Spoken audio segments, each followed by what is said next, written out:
بسم اللہ الرحمن الرحیم۔ محترم ناظرین کرام، السلام علیکم ورحمۃ اللہ وبرکاتہ۔ آج ہم ایک نہایت بابرکت اور روح کو جھنجھوڑ دینے والے موضوع پر بات کرنے جا رہے ہیں، اور وہ ہے رجب کے مہینے میں صدقہ۔ یہ وہ مہینہ ہے جسے اللہ تعالی نے خاص حرمت عطا فرمائی۔ یہ وہ مہینہ ہے جو ہمیں رمضان کی تیاری کا موقع دیتا ہے۔ یہ وہ مہینہ ہے جس میں چھوٹا سا عمل بھی بڑے اجر کا سبب بن جاتا ہے۔ افسوس کی بات یہ ہے کہ ہم میں سے بہت سے لوگ رجب کو بس ایک عام مہینہ سمجھ کر گزار دیتے ہیں، حالانکہ اگر ہمیں اس مہینے کی حقیقت کا اندازہ ہو جائے تو ہم ایک دن بھی بغیر نیکی کے نہ گزاریں۔ اللہ تعالیٰ قرآن مجید میں فرماتا ہے کہ سال کے 12 مہینوں میں سے 4 مہینے حرمت والے ہیں، جن میں رجب بھی شامل ہے۔ حرمت والے مہینوں کا مطلب یہ ہے کہ ان میں نیکی کا اجر بڑھا دیا جاتا ہے اور گناہ کی سنگینی بھی زیادہ ہو جاتی ہے۔ اب ذرا غور کریں، جب عام دنوں میں دیا گیا صدقہ بھی انسان کے مال میں کمی نہیں بلکہ برکت کا سبب بنتا ہے، تو رجب جیسے بابرکت مہینے میں دیا گیا صدقہ اللہ کے ہاں کس قدر عظیم اجر کا باعث ہوگا۔ صدقہ صرف پیسے کا نام نہیں۔ ہم اکثر یہ سمجھ لیتے ہیں کہ جب جیب میں پیسے ہوں گے تب ہی صدقہ کیا جا سکتا ہے، حالانکہ نبی کریم صلی اللہ علیہ وسلم نے فرمایا کہ ہر نیکی صدقہ ہے۔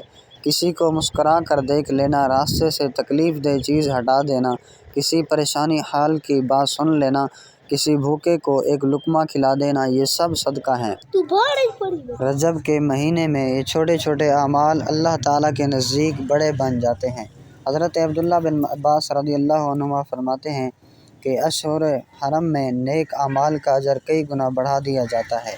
بزرگان دین فرماتے ہیں کہ رجب میں دیا گیا صدقہ انسان کی تقدیر کے بند دروازے کھول دیتا ہے، مصیبتوں کو ٹال دیتا ہے اور آنے والی آزمائشوں کو آسان کر دیتا ہے۔ یہی وجہ ہے کہ سلف صالحین رجب کے مہینے میں خاص طور پر صدقہ کیا کرتے تھے، چاہے وہ تھوڑا ہی کیوں نہ ہو۔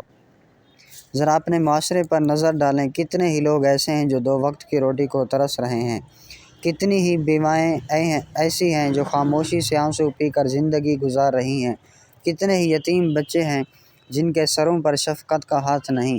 اگر رجب کے مہینے میں ہم ان میں سے کسی ایک کا بھی سہارا بن جائیں تو سوچیں اللہ تعالی ہمیں کتنا بڑا بدلہ عطا فرمائے گا۔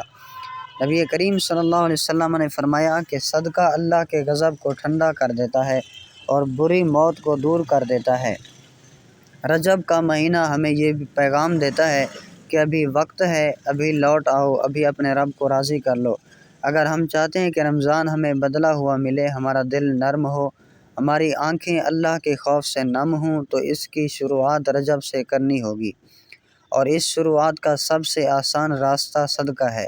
صدقہ دل کی سختی کو توڑتا ہے، نفس کی خود غرضی کو ختم کرتا ہے اور انسان کو اللہ کے قریب کر دیتا ہے۔ بعض لوگ یہ سوال کرتے ہیں کہ کیا رجب میں صدقے کی کوئی خاص مقدار ہے؟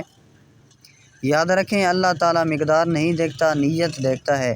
کسی کے لیے 1000 روپے دینا آسان ہے، کسی کے لیے 10 روپے دینا بھی مشکل ہے، لیکن اگر وہ 10 روپے خالص اللہ کی رضا کے لیے دیے گئے ہوں تو اللہ تعالیٰ کے ہاں ان کی قدر شاید ہزاروں سے بھی زیادہ ہو جائے۔ نبی کریم صلی اللہ علیہ وسلم نے فرمایا کہ آدھی کھجور کا صدقہ بھی انسان کو جہنم سے بچا سکتا ہے۔ رجب میں صدقہ دینے کا ایک بڑا فائدہ یہ بھی ہے کہ یہ آنے والے مہینوں کے لیے حفاظت بن جاتا ہے۔ بزرگان دین فرماتے ہیں کہ جو شخص رجب میں صدقہ کرتا ہے، اللہ تعالیٰ شعبان اور رمضان میں اس کے لیے آسانیاں پیدا فرما دیتا ہے۔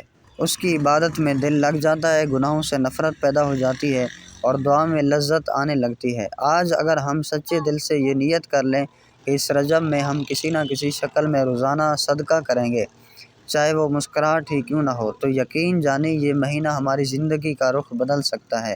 یاد رکھیں، صدقہ دینے سے مال کم نہیں ہوتا بلکہ بڑھتا ہے۔ یہ اللہ کا وعدہ ہے اور اللہ اپنے وعدے کے خلاف نہیں کرتا۔ آخر میں آپ سے یہی گزارش کروں گا کہ اس رجب کے مہینے کو غفلت میں نہ گزاریں۔ یہ مہینہ خاص ہے، یہ مہینہ قیمتی ہے، یہ مہینہ اللہ کی رحمتوں کا دروازہ ہے۔ صدقہ کریں، دل کھول کر کریں، چھپا کر کریں، صرف اللہ کے لیے کریں۔ شاید یہی ایک عمل آپ کی بخشش کا ذریعہ بن جائے۔ آئیے آخر میں دعا کرتے ہیں۔ اے اللہ، ہمیں رجب کے مہینے کی قدر کرنے کی توفیق عطا فرما۔ اے اللہ، ہمارے چھوٹے سے چھوٹے صدقے کو اپنی بارگاہ میں قبول فرما۔ اے اللہ ہمارے صدقے کی بدولت ہمارے گناہ معاف فرما، ہماری مشکلات آسان فرما، ہمارے رزق میں برکت عطا فرما اور ہمیں رمضان تک سلامت پہنچا، آمین یا رب العالمین۔ اگر آپ کو یہ ویڈیو پسند آئے تو اسے لائک کریں، اپنے دوستوں کے ساتھ شیئر کریں اور چینل اسلام کی باتیں کو سبسکرائب کرنا نہ بھولیں تاکہ مزید ایسی ہی ایمان افروز باتیں آپ تک پہنچتی